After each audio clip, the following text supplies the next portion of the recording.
بيبا بيج مليانة أخطاء، رسوم متحركة مضحكة، والنهاردة هنبص على كلهم. زي في حلقة نادي الغابة لما مستر وولف كان بيدي كلمة للأطفال، بنشوف فيه جذع شجرة بينه وبين الأطفال، لكن بعد كام لقطة جذع الشجرة اختفى. في حلقة الإسعاف دكتور براون بيرجع الحضانة عشان يوري الأطفال إزاي يعالجوا شخص مريض. دلوقتي بص على فريدي فوكس هنا، هو قاعد جنب كاوتش عربية الإسعاف بالضبط، لكن الغلط هنا كل مرة الكاميرا تقرب على دكتور بير، فريدي وباقي الأطفال بيختفوا. وكمان بص على الكورة اللي ورا دكتور بير، لأن لما الكاميرا تقرب عليه الكورة بتختفي. بعد كده في الحلقة دكتور بير بيتدحرج من على التل وبيخبط في شجرة تفاح، و8 تفاحات بيوقعوا. بس الغلطة هنا لما منشوف المشهد من بعيد بنشوف 5 تفاحات بس لما الإسعاف بتوصل للمكان بنشوف 8 تفاحات تاني. دلوقتي يلا بينا نروح لحلقة رحلة القطر. هنا بنشوف ريبيكا، بيدرو وداني قاعدين في صف، وكاندي كات وراهم. بعد كام لقطة بس لما مستر رابط بيجي يشيك على التذكرة، داني وكاندي بدلوا أماكنهم. وفي المشهد ده كل الأطفال علموا على صندوق الإشارة في أوراقهم، بس المشكلة إنهم لسه ما شافوش صندوق الإشارة فعلا. ولما بيبا تشوف صندوق الإشارة بنشوف ورقة النشاط بتاعتهم تاني، لكن الغلطة إنه صندوق الإشارة مش متعلم عليها. بس من كام مشهد فات كلهم كانوا علموا على صندوق الإشارة. في الحلقة مستر بول بيحفر في النهر، ولما الجد بيج يركب مركبه بنشوف فيه عصاية الجير هنا. بس بعد لحظات لما مركب الجد بيج يتسد بمركب الحفار بتاع مستر بول، عصاية الجير بتختفي. وكمان لو بصينا على مركب مستر بول هنلاقي فيه ذراع تحكم. بس بعدين في الحلقة لما مركب الشرطة يجي في المشهد الرفعة بتختفي. في حلقة أتوبيس الحفلة بيبا بتستلم دعوة لحضور عيد ميلاد كاندي كات، لكن الحفلة على أتوبيس حفلات دورين، وزي ما احنا شايفين هنا الأتوبيس فيه صف واحد بس من الكراسي. بعد شوية الكل قعد والأتوبيس بدأ يتحرك. فاكرين؟ كل العيال قاعدين في نفس صف الكراسي. لكن لما بنشوف الأتوبيس من برا بنلاحظ إن ترتيب القعاد بقى مختلف تماما.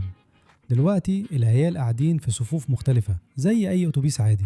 في حلقة لندن مس غازال بتاخد الفصل في رحلة ليوم واحد لندن، وهناك الملكة بتاعت إنجلترا بنفسها بتديهم جولة في المدينة. وهم مستنيين السفينة تعدي الكوبري بنلاحظ إن في تعليمات مكتوبة جوه الأتوبيس. بس لما السفينة بتعدي الكوبري وبنشوف الأتوبيس من زاوية تانية بنلاحظ إن لوحة التعليمات اللي كانت موجودة قبل كده اختفت، ولسه في أكتر من كده. طول الحلقة الجرس اللي جوه الأتوبيس بيظهر ويختفي. وفي حلقة الرسم بيبا وجورج كانوا بيرسموا شوية صور.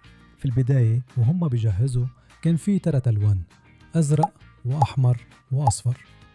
بيبا غمست الفرشة بتاعتها في اللون الأصفر، وإحنا شايفين اللون الأصفر على الفرشة بتاعتها. بس لما المشهد بيتغير من جورج لبيبا اللون اللي على فرشة بيبا بيختفي، مع إن اللوحة بتاعتها لسه فاضية. وبعد شوية لما المشهد بيرجع لبيبا تاني الفرشة بيكون عليها لون أصفر من جديد. في الحلقة دي مستر بوتيتو بيجي المدينة، كل الناس في المدينة متحمسين يقابلوا مستر بوتيتو. ولما عائلة الخنزير بتوصل لمركز الرياضة خد بالك من مكان ركنهم للعربية. لكن الغلطة هي إنه لما مستر بوتيتو أخيراً وصل نقدر نلاحظ إنه سايق عربيته وعدى من نفس المكان اللي عائلة الخنزير ركنوا فيه عربيتهم. يعني هل عربية بابا خنزير راحت لوحدها لمكان تاني؟ الغلطة الجاية دي بقى فعلا مضحكة. في الحلقة اللي اسمها مغارة سانتا، الوقت ده وقت الكريسماس وكل الأطفال بيروحوا يزوروا مغارة سانتا علشان يقولوا له هم عايزين ايه في الكريسماس. لما بيبا وعائلتها بيروحوا لمعرض الكريسماس بنشوف كمان زوي الزبرة ومامتها في المعرض، لكن الغلطة هنا إن زوي ومامتها كمان راكبين دولاب الهواء. ممكن تفتكر إنهم شخصيات تانية من نفس النوع، بس ده مش ممكن علشان لابسين نفس اللبس بالظبط. ازاي ده ممكن يحصل؟ نكمل. في حلقة السوق بيبا وعيلتها بيروحوا السوق علشان يشتروا شوية حاجات. بعد ما اشتروا تفاح راحوا لكشك الآنسة كاو. خد بالك من بابا بيج وهو ماسك سلة التفاح، وماما بيج واقفة وراه على طول. بس المشكلة إنه لما بابا بيج وقع على الأرض من ريحة الجبنة ماما بيج والسلة اختفوا، ولسه في كمان. بعد شوية لما عائلة بيج راحت عند كشك مستر فوكس وراهم حاجات كتير مختلفة. أول حاجة وراهم تفاحة خشب، وبعد كده وراهم جبنة بلاستيك. خد بالك إن التفاحة الخشب لسه موجودة، بس لما المشهد بيبعد التفاحة الخشب بتختفي فجأة. أنا مش مستغرب من ده، عشان دايما في حاجة مريبة بتحصل مع مستر فوكس. نكمل. في حلقة حصة الجيم، مدام جازيل أخذت العيال لحصة الجيم بتاعت جرامبي رابت، ولما وصلوا للجيم جرامبي رابت شرح لهم عن الحصة. دلوقتي ركز على مكان كاندي كات وإيميلي إليفنت. زي ما احنا شايفين كاندي كات واقفة في الجنب البعيد وإيميلي واقفة في الجنب القريب، بس الغلطة هي إنه في المشهد اللي بعده على طول أماكنهم اتبدلت، في جزء من الثاني هم غيروا أماكنهم. ولسه في كمان بعدين في الحلقة لما جرامبي رابت كان بيحكي للأطفال قصة، المشهد اتغير لداني دوغ وزوي زبرا ورا منه. بس المشكلة هي إنه لما المشهد بيعمل زوم للخلف، بص دلوقتي زوي زبرا واقفة فين؟ دلوقتي هي ورا سوزي شيب. في حلقة برنسس بيبا لما جرانداما بيج دخلت أوضة بيبا، نقدر نلاحظ القمر على الجزء الشمال من الشباك، بس بعد لحظات لما تدوس على لعبة البطة القمر دلوقتي اتحرك وبقى في الجزء اليمين من الشباك. وفي الآخر لما قعدت على الكرسي القمر رجع تاني للجزء الشمال من الشباك. بجد القمر ده محتاج يثبت على مكانه. في الحلقة اللي نزلت قريب اسمها لافا، لاحظنا غلطة كبيرة من فريق التحريك. لما بيبا بتصور مامي ودادي بيج بص على الخلفية، فيه حيطة صفرة وتقويم، بس لما بتطبع الصورة شكلها بيبقى مختلف تماما. في الصورة هم واقفين قدام حيطة خضراء، مع انهم من شوية كانوا واقفين قدام حيطة صفرة. نكمل.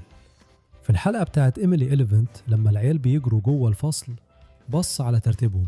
أول واحدة هي بيبا، بعدين ريبيكا، وبعدين داني وبيدرو وسوزي وزوي، وفي الآخر كاندي كات. بس الغلط هنا في المشهد اللي بعده على طول، بيبا هي اللي بتيجي أول واحدة، وبعد بيبا على طول كاندي كات. إزاي ده حصل؟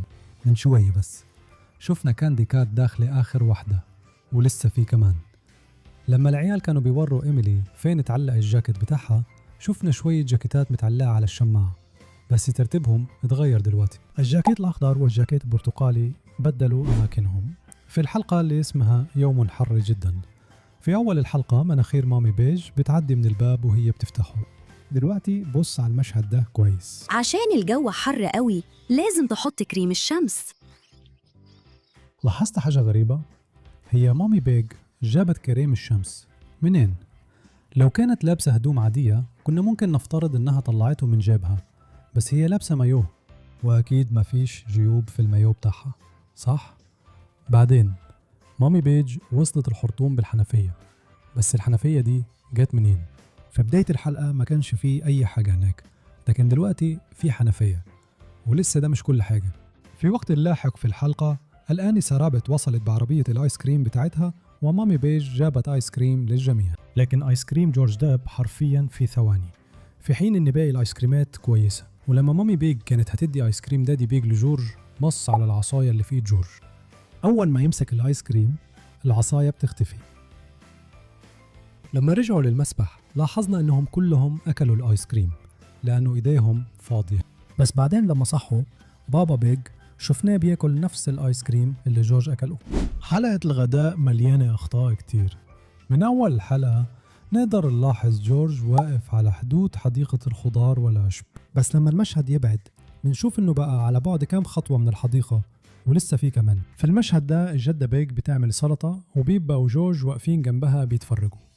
دلوقتي ركز على بيبا هنا، وأول ما المشهد بيبدأ يبعد بنشوف بيبا وهي بتتزحلق ناحية جورج كأنها بتطفو على الأرض. حصلت بسرعة بس قدرنا نلاحظها. في حلقة بلد الكانيون وأهل الخنازير بيستعدوا يركبوا هليكوبتر الآنسة رابت، ركز كويس في جزمة مامي بيج، هتلاحظ بوضوح إنها لونها أزرق، بس بعدها بلحظات وهي بتنزل السلم على المركب جزمتها تحولت فجأة للون البنفسجي. في حلقة الزحمة في حاجات مش ماشية مع بعض. في بداية الحلقة بنشوف شجرة تفاح واقفة بوضوح على يمين الشاشة، لكن بعد لحظات قليلة لما الجدة والجد بيج يطلعوا بعربية رياد بتاعتهم برا شجرة التفاح دي اختفت فجأة. والأغرب من كده الشجرة اللي كانت في الأصل على الشمال شكلها اتحركت فجأة وقربت من البيت بطريقة سحرية. بس دي مش الغلطة الوحيدة. لما عائلة الخنازير اتزنقوا في الزحمة ركز كويس في عربية الآنسة رابت، ودانها طويلة قوي لدرجة إنها طالعة من سقف عربيتها. الغلط اللي جاي ده بجد يضحك جدا. في حلقة رحلة القطار مدام جازيل أخذت مجموعة الحضانة في رحلة بالقطار، وكان لازم عليهم يعلموا على الحاجات اللي بيشوفوها في ورق النشاط بتاعهم. لكن في محطة القطار بيدرو ضيع تذكرته. لما بيدرو كان بيدور على تذكرته بص كويس على الأرض. احنا شايفين بوضوح إن مفيش حاجة هناك. لكن بعد لحظات لما مدام جازيل وصلت زوي زيبرا أشارت على الأرض وظهرت تذكرة القطار بتاعت بيدرو. مستحيل التذكرة دي كانت موجودة هناك من الأول. يمكن زوي زيبرا كانت مخبية التذكرة، ولما بيدرو كان بيبص على مدام جازيل رمت تذكرته على الأرض. في الحلقة اللي اسمها الجزيرة المهجورة جدو رابط وجدو دوج وجدو بيج راحوا يصطادوا سمك، ولو بصينا على المركب هنلاحظ فيه سارية علم ودركسيون وذراع الفتيس. لكن الغلطة هي لما بيبحروا بالمركب وبيوصلوا لمكانهم بنلاحظ إنه ذراع الفتيس اختفت، بس قبل كده كانت موجودة قدامنا ولسه في كمان. بعدين في الحلقة المركب بتغرق والتلاتة جدود بيتعلقوا في جزيرة مهجورة، فبابا دوغ بيجي ينقذهم. ولما بابا دوغ بيكون هيركب المركب بنلاحظ إنه ذراع الفتيس في مركبه على الطرف أبعد بكتير عن عجلة القيادة، بس أول ما بيركب المركب ذراع الفتيس بقى جنب عجلة القيادة. بس استنى، في كمان واحدة. وأخيرا لما بابا دوغ والأولاد بيلاقوا الجدود ذراع الفتيس اختفى خالص. بجد إزاي أصلا بتلاقوا مراكب زي دي؟ في حلقة عرض الكريسماس بتاع مستر بطاطس كل طلاب مجموعة بيبا بيتجمعوا في المسرح عشان يتفرجوا على عرض مستر بطاطس المباشر. خد بالك إن بيبا قاعدة في الصف الأخير مع شوية من صحابها، وفي الصف قدام بيبا بنشوف قطة بني. دلوقتي ركز كويس لأن الغلطة هنا سحرية. بعد لحظات لما مدام غزالة قالت إنه العرض هيبتدي، القطة البني اللي كانت قاعدة قدام بيبا لقت نفسها فجأة في الصف الأول. ولسه في كمان. أول ما العرض هيبتدي بيدرو بوني قال إنه محتاج يروح الحمام. دلوقتي ركز على الاتنين اللي قاعدين جنب فريدي فوكس. أول ما بيدرو عدى من الممر عشان يروح الحمام الكرسيين بقوا فاضيين، بس من ثواني كانوا قاعدين وبيتكلموا عن القطة البنية تاني. بعد ما بيدرو روح الحمام الكاميرا قربت على بيبا، بس شوف مين قاعد قدامها، نفس القطة اللي كانت قاعدة في الصف الأول.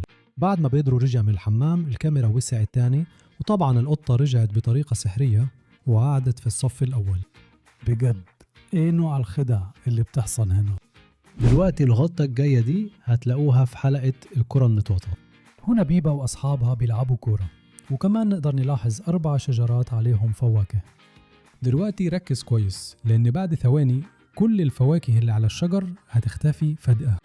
بس بعد ثواني لما ريبيكا رابت جابت جول الفواكه ظهرت تاني. بجد ايه حكاية الفواكه دي؟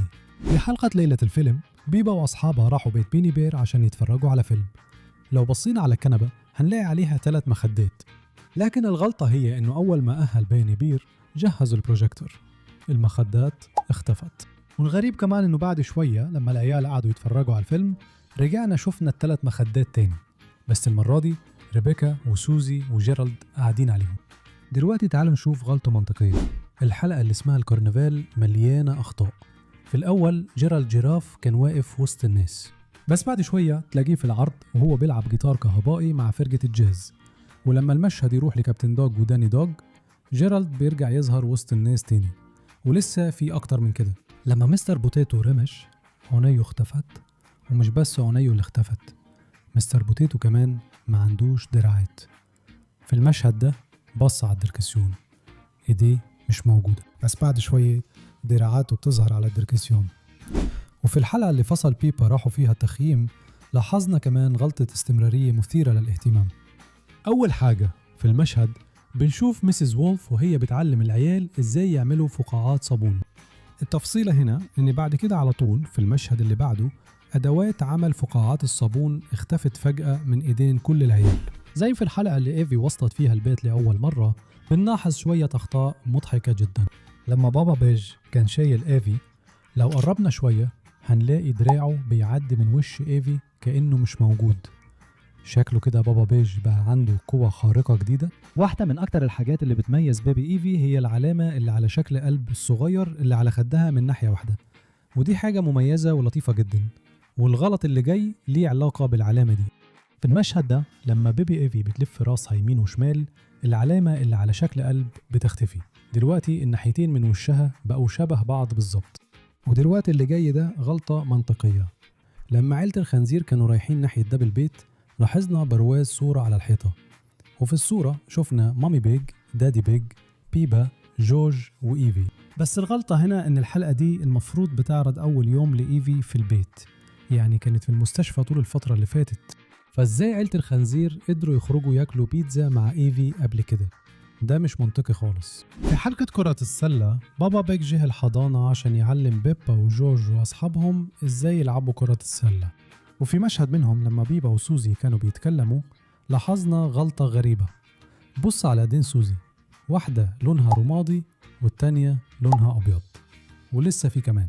في المشهد ده جورج بيرمي الكورة لزوي زيبرا وهي بتلقطها، بس بص على ديلها، شكله مختلف عن العادي، مفيش فر على ديلها، لكن وهي هترمي الكورة ديلها بيرجع طبيعي لثانية واحدة بس.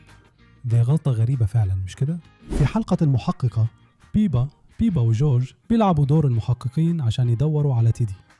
لما بيبا دخلت أوضتها ممكن نلاحظ إن في طريق من فتافيت العيش بيدلها على الطريق. بعد كده لما بيبا بدأت تسأل بابا بيج ممكن نلاحظ إن الفتافيت مش موجودة خلاص، ولسه في أكتر من كده. بعد كده لما بيبا خرجت من سريرها بعد ما لقت تيدي، الفتافيت ظهرت تاني، بس المشكلة إنها دلوقتي قريبة من الباب مش الشباك.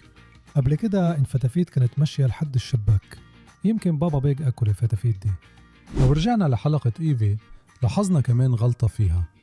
لما بيبا وجورج وبابا بيج كانوا بيدهنوا أوضة إيفي كنا شايفين الشمس من الشباك، وبعد ما خلصوا دلوين الأوضة شفنا إن الدنيا بقت ضلمة برا، بس الغلطة إن الشمس لسه في نفس المكان زي الأول. إحنا عارفين إن الشمس بتطلع من الشرق وبتغرب في الغرب، بس في عالم بيبا واضح إن الشمس بتطلع وبتغرب من نفس الاتجاه. نكمل. في حلقة الاستغماية منشوف عيلة الخنزير كلها قاعدة في أوضة الجلوس. دلوقتي بص حواليك في الأوضة، في غلطة واضحة هنا، لقيتها؟ طيب التلفزيون مش موجود هنا. في كل الحلقات التانية كان في تلفزيون في المكان ده، لكن في الحلقة دي اختفى. في حلقة محل مستر فوكس لاحظنا شوية أخطاء غريبة. لما عائلة الخنزير كانت هتدخل محل مستر فوكس كنا شايفين جورج ماسك حصالة، لكن أول ما دخلوا المحل الحصالة اختفت، محدش ماسك الحصالة، فراحت فين؟ إلا لو مستر فوكس سرقها، يبقى ده خطأ في الرسوم المتحركة. وبعد كده في الحلقة لما بيبا تقرر تشتري الدبدوب بيشوف جورج ماسك نفس الحصالة اللي اختفت. في حلقة مش كويس قوي لما دكتور بيير يوصل بيت بيبا بنشوف جورج واقف قدام بابا بيج في الأول، وبعد شوية بيبقى واقف بين مامي وبابا بيج، وبعدين بيقف قدام مامي بيج. شكله كده جورج بقى بيعرف يتنقل في لحظة. وكمان بص على رسمة الديناصور اللي تحت الساعة عشان في آخر الحلقة بتختفي. ولسه في كمان لما دكتور بير بيصب الدواء على المعلقة نقطة واحدة بس بتطلع من الإزازة، بس بالطريقة اللي ماسك بيها الإزازة كان المفروض كل الدواء يوقع. نروح للقدام. في حلقة بابا بيج ضيع نضارته لاحظنا شوية أخطاء كتير. في بداية حلقة على طول بنشوف بيبا وجورج بيتفرجوا على مستر ومسز بوتيتو في التلفزيون. لما الاتنين بيقعوا وهما بيضحكوا قبعة مستر بوتيتو بتقع، لكن وردة مسز بوتيتو ما بتقعش. لما بيبا وجورج دخلوا أوضة باباهم ومامتهم كان في فازة واقفة جنب الشباك، لكن بعدين بقت واقفة جنب الدولاب. وكمان بص على التلاتة روج اللي على التسريحة، في الأول كانوا واقفين عادي، بس لما بيبا وجورج خرجوا من أوضة باباهم ومامتهم الروج اتحركوا ناحية اليمين شوية، مفيش أي طريقة حد كان ممكن يحركهم. في الحمام لاحظنا غلطة غريبة. بص على مكان بيبا هنا، بيبا واقفة ورا جورج، بس لما جورج بص على البانيو والمشهد اتسحب لبرا بنشوف ان بيبا دلوقتي بتبص على قاعدة التواليت. بس ازاي ده ممكن؟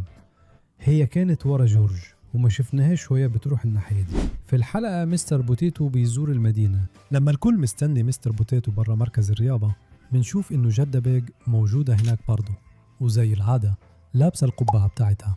بس لما بيبا وعائلتها وصلوا مركز الرياضة قبعة جدة بيج اختفت.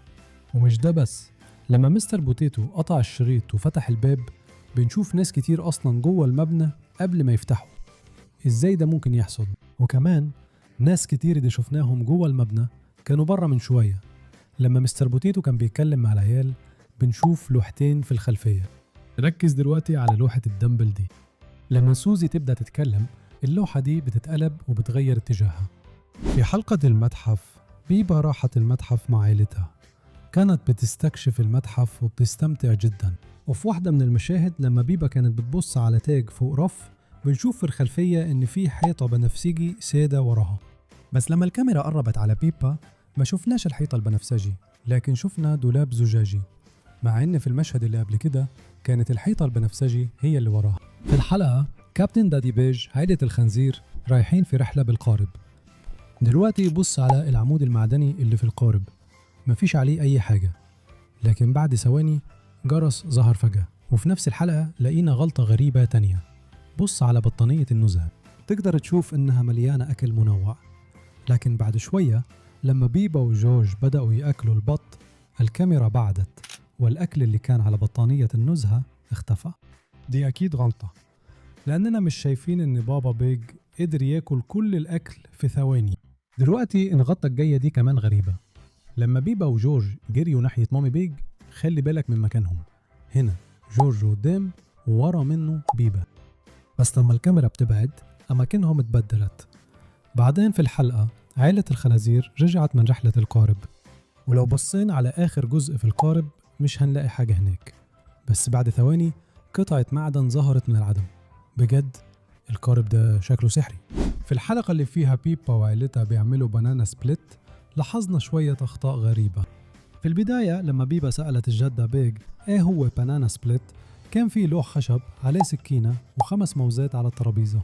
بعد ما الجدة بيج وجورج خدوا كل واحد موزة لاحظنا ان اللوح الخشب اختفى وما فضلش غير موزتين بس على الطبق. وكمان بطريقة غريبة في موزة تانية ظهرت في كوباية الآيس كريم. المطبخ ده فعلا شكله سحري. في الحلقة دي بيت مدام جازيل بيبا جورج مامي وبابي بيجي راحوا يزوروا مدام جازيل، وأول ما دخلوا البيت العيلة بسرعة لاحظت إن بيتها بيتزق من الشجرة الطويلة اللي جنب البيت. دلوقتي بص كويس، هنا نقدر نشوف إن مفيش حاجة على فرع الشجرة، بس بعدين في الحلقة لما مستر بول طلع فوق الشجرة نقدر نلاحظ في بومة وعش عصفورة وخلية نحل. بس قبل كده شفنا بوضوح إن ما كانش فيه أي حاجة على الشجرة. في الحلقة الجدة شيب بتنتقل وبيبا وسوزي بيلعبوا ألعاب في بيت سوزي. بعد شوية مامي شيب دخلت تنظف الأوضة. دلوقتي ركز كويس، مامي شيب شايلة 3 علب كرتون ودخلت أوضة تانية، بس الغلطة هي لما وصلوا الأوضة التانية لون علبة الكرتون اللي فوق اتغير للأبيض، لكن قبل كده كل العلب كانت نفس اللون.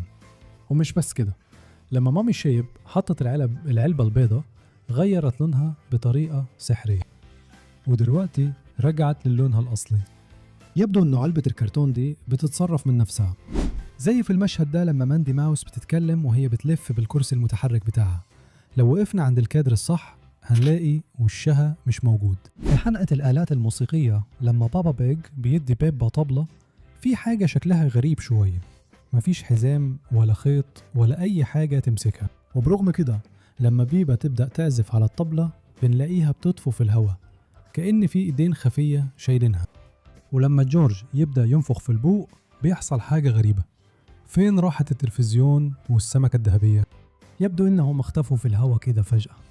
وأخيرا لما بابا بيج سقف لماما بيج إيديه عدت من راسه. ودلوقتي تعالوا نروح لحلقة الزغطة. لما بيبا كانت بتاخد المعلقة بتاعتها ايديها عدت من طبق الكورن فليكس بتاع ماما بيج.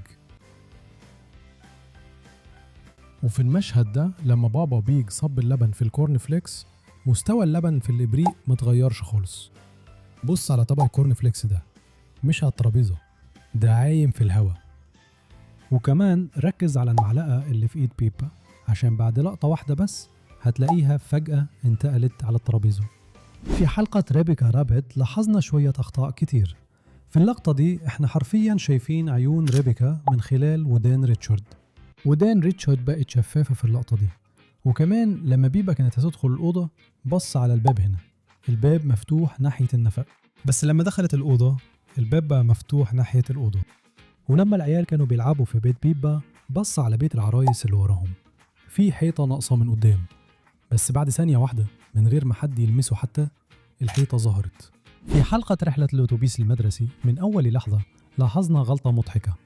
في البداية كل الأهالي بينزلوا ولادهم عشان اليوم الكبير، بس في حاجة مش مظبوطة.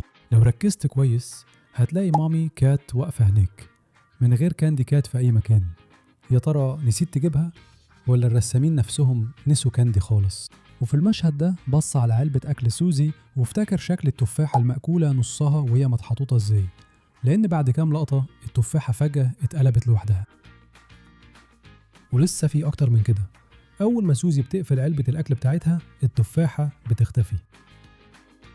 وأخيرا بعد ما بيبا تبدأ تاكل البط بنشوف إنها فاضل معاها حتة عيش صغيرة جدا، لكن في اللقطة اللي بعدها على طول الكاميرا بتوسع، ودلوقتي بص على عيش بيبا رجع تاني لحجمه الأصلي.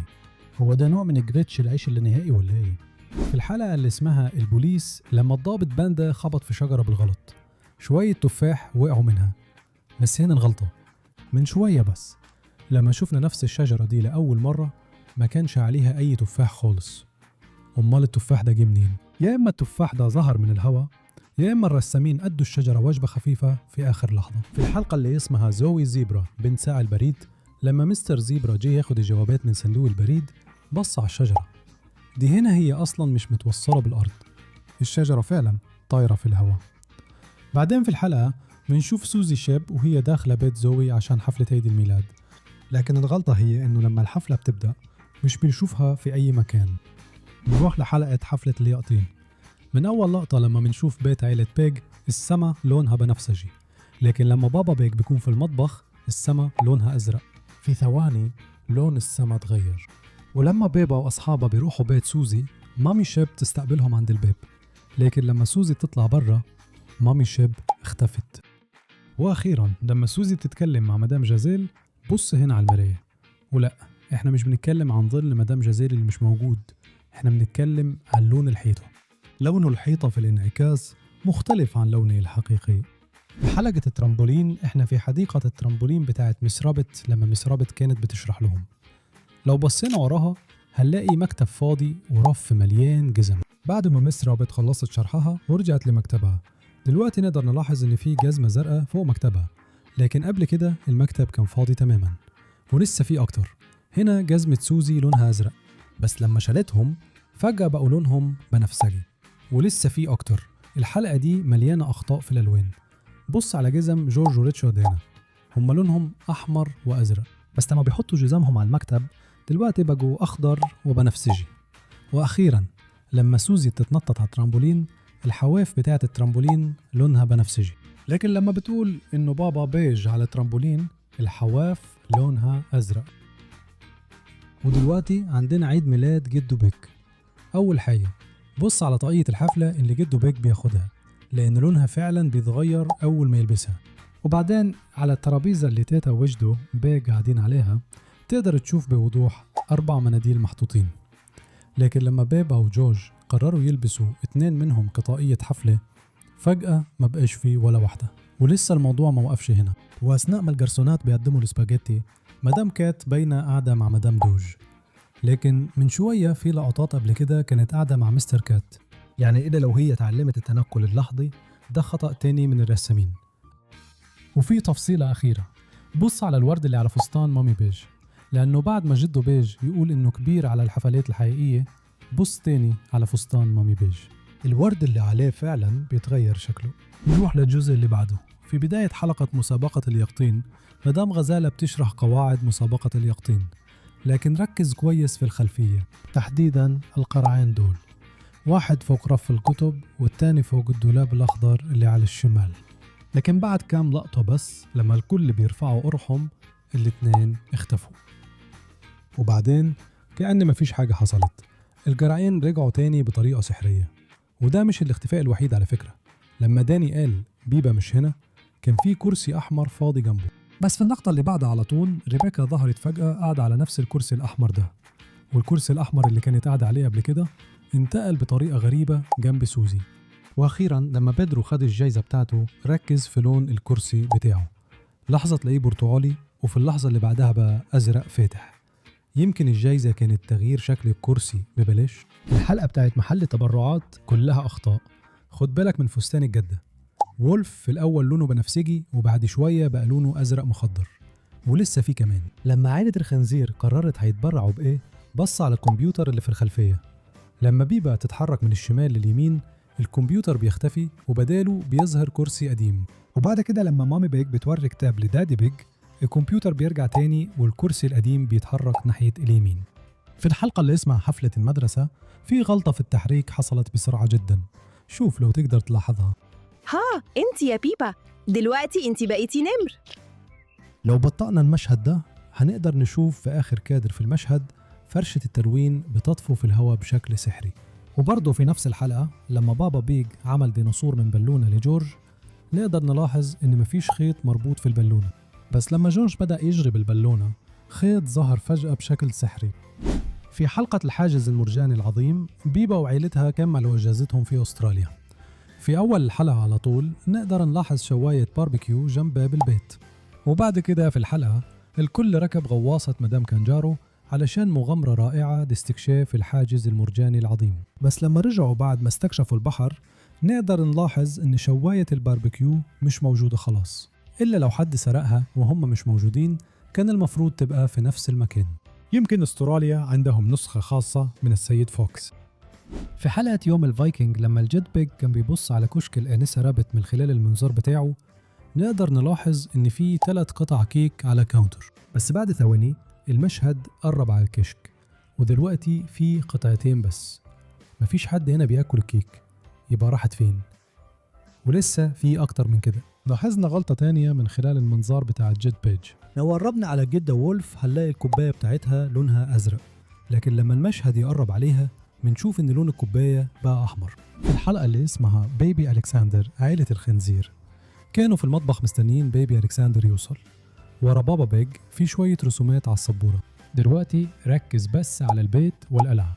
بعد شوية لما بابا بيج بيتكلم والكاميرا بتقرب القلعة لسه موجودة بس رسمة البيت اختفت. قبل كده البيت كان جنب القلعة على طول. في حلقة كبسولة الزمن لما سوزي بتحط اسطوانة موسيقى في الكبسولة ودن من ودانة بتفصل من راسها. وكمان لما بيدرو بيرفع عملة معدنية ودنه من ناحية أكتر داخلة في راسه على التانية. ولما الأهالي بيجوا ياخدوا العيال بنشوف إن في 7 أهالي و8 عيال. لكن الغلطة هي إنه لما الكل بيتفرج على شريط الفيديو في 3 أهالي و6 عيال بس.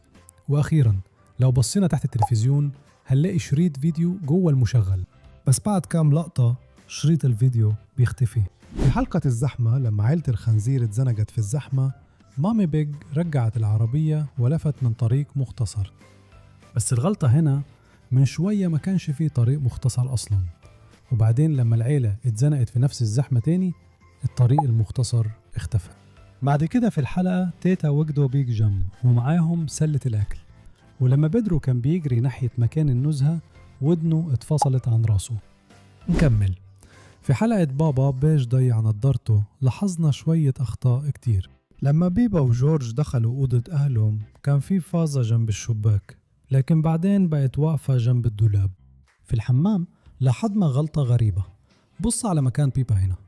بيبا واقفة ورا جورج، بس لما جورج بيبص على البانيو والمشهد بيبعد بنشوف إن بيبا دلوقتي بتبص على قاعدة التواليت. إزاي ده حصل؟ هي كانت ورا جورج وما شفناهاش وهي بتروح الناحية دي. دلوقتي بننتقل لحلقة قصص قبل النوم. هنا بابا بيج بيقرأ قصص لبيبا وجورج، ولو بصينا من الشباك هنلاقي القمر باين، ولو بصينا على الساعة هنلاقي الوقت الساعة 7 بالليل. لكن الغلطة هنا بعد كام لقطة بس لما بابا بيج خلص القصة القمر اختفى. ممكن القمر يكون اتحرك بس الساعة لسه بتقول إنها 7 بالليل، يعني ولا حتى دقيقة عدت. وأول ما بابا بيش خرج من الأوضة جورج صحي والقمر ظهر تاني. وكمان لما بابا بيج كان بيخرج بص على مكان الكرسي ده، لأنه بعد كام لقطة بس لما جورج صحي الكرسي بقى قريب من الحيطة. وأخيرا لما بيبا كانت بتحكي قصة لجورج بص على العربية. اللعبة دي هي متوجهة ناحية اليمين، بس بعد كام مشهد العربية اتقلبت فجأة ودلوقتي بقت متوجهة ناحية الشمال. في حلقة أفضل صديقة لما سوزي وصلت في الأول باب البيت كان مفتوح على الآخر، بس بعدها بلحظة وهم بيبا وسوزي بيطلعوا لسانهم لبعض الباب اتقفل لوحده فجأة. وبعدين وهم الاتنين بيدوروا في سلة اللعب، الحيطة اللي جنب الشباك شكلها فاضية خالص، مفيش أي صور عليها. بس في اللقطة اللي بعدها على طول لقينا لوحتين ديناصور ظهروا فجأة من غير أي مقدمات. وكمان لما بيبا بتحط لزقة جروح على جورج، لو بصينا على نهاية دراعها هنلاقيه مش متوصل بجسمها أصلا. في حلقة رحلة الأتوبيس المدرسي من أول لحظة لاحظنا غلطة مضحكة. في البداية كل الأهالي بينزلوا أولادهم عشان اليوم الكبير، بس في حاجة مش مظبوطة. لو ركزت كويس هتلاقي مامي كات واقفة لوحدها من غير كاندي كات في أي مكان. يا ترى نسيت تجيبها معاها ولا الرسامين نفسهم نسوا يرسموا كاندي أصلا؟ وفي المشهد ده بص على علبة أكل سوزي وافتكر شكل التفاحة المأكولة نصها وهي محطوطة ازاي، لأن بعد كام لقطة التفاحة فجأة اتقلبت لوحدها. ولسه في أكتر من كده، أول ما سوزي بتقفل علبة الأكل بتاعتها التفاحة بتختفي. وأخيرا بعد ما بيبا تبدأ تاكل البط بنشوف إن معاها حتة عيش صغيرة جدا، بس في اللقطة اللي بعدها على طول الكاميرا بتبعد، ودلوقتي بص على عيش بيبا رجع تاني لحجمه الأصلي. هو ده نوع من الجريتش العيش اللانهائي ولا إيه؟ يلا نشوف شوية أخطاء لاحظناها في حلقة إيفي. زي في المشهد ده لما جدو بيج بيرن الجرس بنشوف إن مناخيره داخلة جوه الباب حتى قبل ما بابا بيج يفتح الباب. في حلقة الجري الممتع لاحظنا شوية أخطاء كتير. بص على بابا بيج هنا، هو واقف قدام الشباك بالظبط، لكن دلوقتي واقف جنب الشباك. ومش بس بابا بيج اللي مكانه بيتغير كل شوية، بص على الجردل هو بين الشباكين، بس من شوية كان قدام الشباك بالظبط. وكمان بص على مكان جدو دوج، وراه في لوح وعلى يمينه في باب، بس لما الكاميرا قربت عليه مكانه اتغير خالص، دلوقتي في شباك على يمينه. لما نرجع لحلقة الجري الممتع لما مدام جازيل كانت بتشرح لبابا بيج عن السباق، نقدر نلاحظ ان الفصل شكله اكبر من المعتاد. وكمان ركز على السبورة البيضاء اللي على الشمال ورا بابا بيج، اختفت، لكن بعد شوية السبورة البيضاء ظهرت تاني، بس المرة دي هي على يمين الأوضة. في حلقة القفز بالمظلة سقف المدرسة بيخر تاني، وسقف المدرسة بيخر تاني. انتوا لاحظتوا حاجة غريبة في المشهد ده؟ مش المفروض يكون في سقف هنا؟ جمعنا الفلوس علشان نصلح سقف المدرسة. هنا احنا شايفين المطر بينزل في الفصل كله، بس الفتحة مش كبيرة كده. أمال المطر ده كله جاي منين؟ بعد كده لما بيبا وجورج حكوا لمامي بيج عن موضوع القفز بالمظلات نقدر نلاحظ فيه تلاجة في الخلفية، وعلى باب التلاجة فيه أنواع مختلفة من الاستيكرات. دلوقتي ركز كويس في الاستيكرين دول، ال A وال B، لكن الغلطة هي لما المشهد يقرب على مامي بيج استيكر ال B اختفى فجأة. في حلقة القارب الصغير عائلة الخنزير راحوا نزهة، وهم رايحين بالعربية لمكان النزهة الكاميرا قربت على بيبا وجورج. ركز كويس دلوقتي، هما الاتنين ناقصهم حاجة، عارف ايه هي؟ في الحقيقة بيبا وجورج الاتنين مش باينين ليهم دراعات في اللقطة دي، وكمان الكرسي اللي قدام بيبا فاضي، مع ان من شوية شفنا دادي بيج قاعد على الكرسي ده. لما عائلة الخنزير وصلوا مكان النزهة كلهم نطوا من العربية، بس لما دادي بيج كان هيطلع من العربية لاحظنا غلطة غريبة. بصوا كويس، دادي بيج لابس حزام الأمان، لكن وهو بيطلع الحزام اختفى. في الحلقة اللي اسمها الأوتباك لاحظنا غلطة غريبة جدا. هنا عائلة الخنزير بيستكشفوا الأوتباك الأسترالي مع عائلة الكنغر.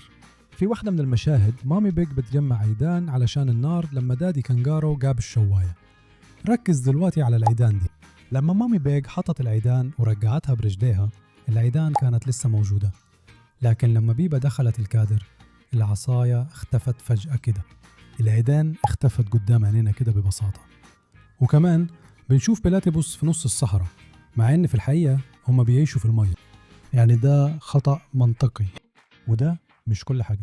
لما بابا كانجارو بيشوي الذرة على الشواية بنشوف فيه 5 قطع على الشواية، لكن لما بيقدم الذرة في الطبق بقوا 6. في واحدة من الحلقات اللي بيبا وأصحابها عملوا فيها آلات موسيقية بنفسهم لاحظنا غلطة مضحكة.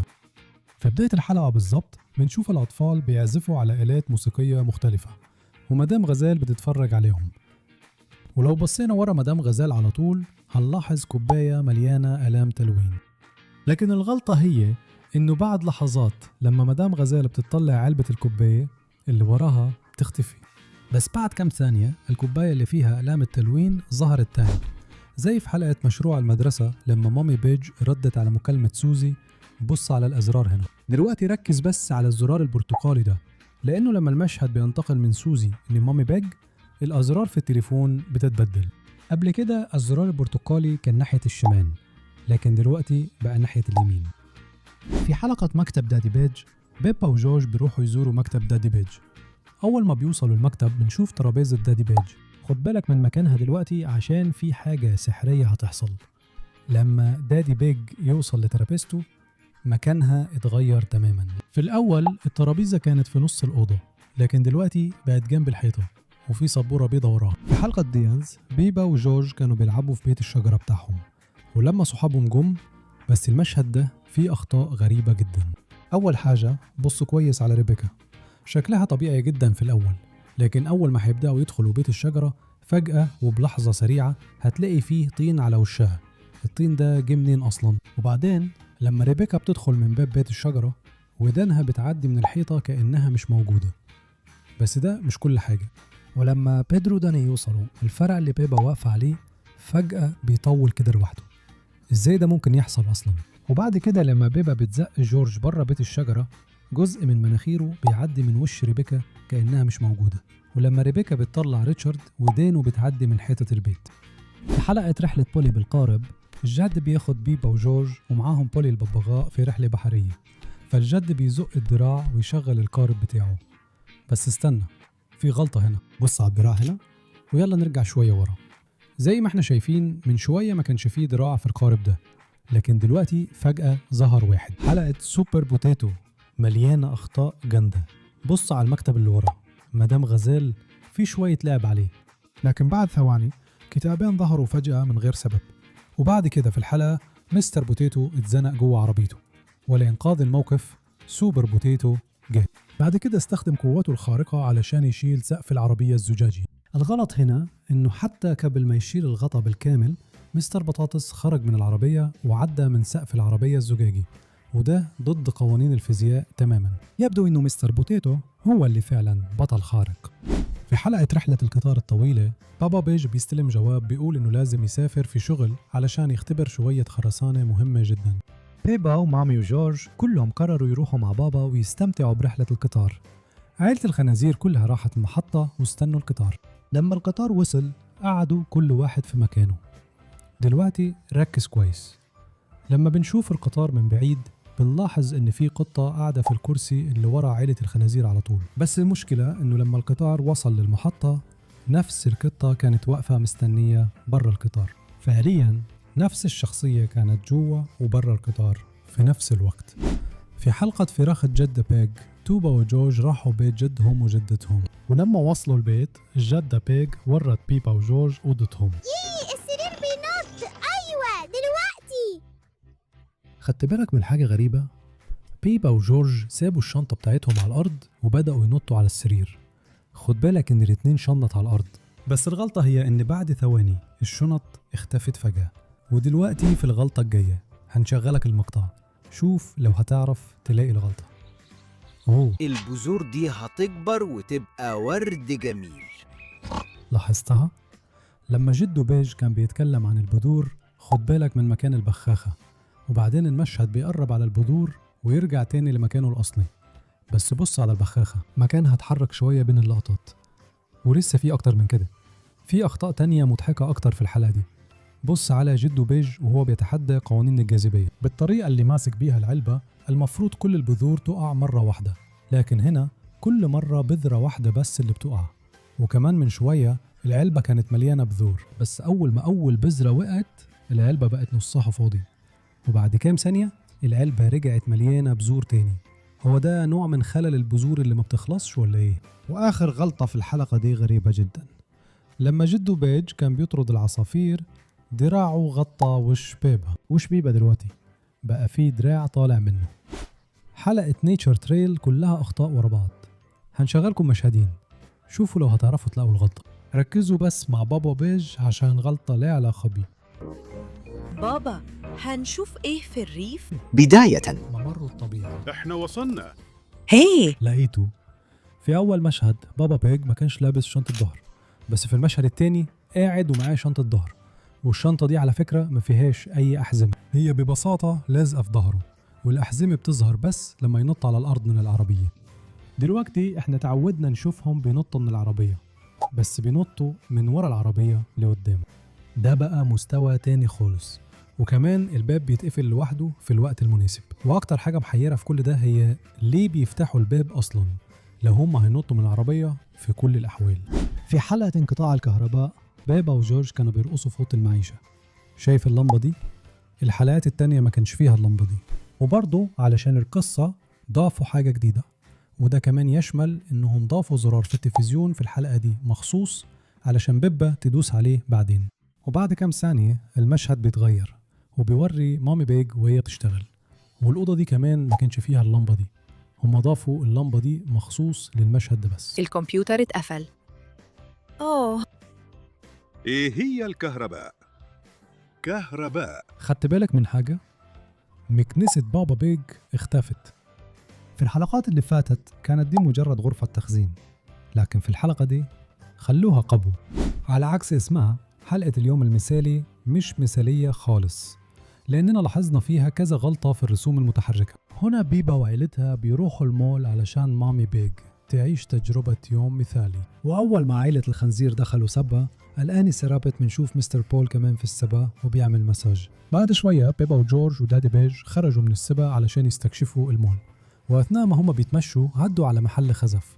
وجوه المحل ده شفنا مستر بول، بس من شوية كان فيه السبا وبيعمل مساج. هو اتنقل فجأة ولا ايه؟ ولسه فيه كمان. وأثناء ما بيستكشفوا المول بيبا قابلت سوزي، وقرروا ياخدوا شوية صور مضحكة في كابينة التصوير. لو ركزنا كويس هنلاحظ فيه لوحات على الجانبين بتوع كابينة التصوير، لكن الغلطة هنا إن لما خرجوا من كابينة التصوير اللوحات ما كانتش موجودة خلاص، مع إننا من شوية شفنا بوضوح لوحتين على الجانبين بتوع الكابينة. بس استنى، فيه غلطة كمان في الحلقة دي. بعد ما قضوا يوم جميل عائلة الخنزير خرجت من المول، ولو بصينا على مدخل المول هنلاحظ إن فيه 3 رموز محطوطين على كل جنب من الباب. بس المشكلة إن قبل كده لما عائلة الخنزير كانت داخلة المول على الشمال كان فيه 4 رموز مش 3 بس. في الحلقة اللي اسمها طبيب الأسنان لما الدكتور إليفنت كان بيتكلم مع بيبا، لو بصينا وراه مش هنلاقي حاجة بس حيطة فاضية. بس في اللقطة اللي بعدها المشهد بيقرب شوية وفجأة بيظهر حوض، وكمان بعد كام مشهد بنشوف ورا جورج مامي ودادي بيج. بس لما الكاميرا بتقرب هم بيختفوا وبدانهم بيظهر جهاز فيه مية. وكمان ركز كويس في مكان اللوحة دي، زي ما احنا شايفين هي قريبة من الكرسي، لكن في آخر الحلقة اللوحة بقت أبعد عن الكرسي. لو رجعنا شوية في المشهد اللي فيه مستر إليفنت كان هيكشف على سنان جورج نقدر نلاحظ إن فيه شوية مضمضة في الكوباية، بس لما جورج قعد على الكرسي الكوباية كانت فاضية خالص. لكن بعد ثواني المضمضة ظهرت تاني جوه الكوباية.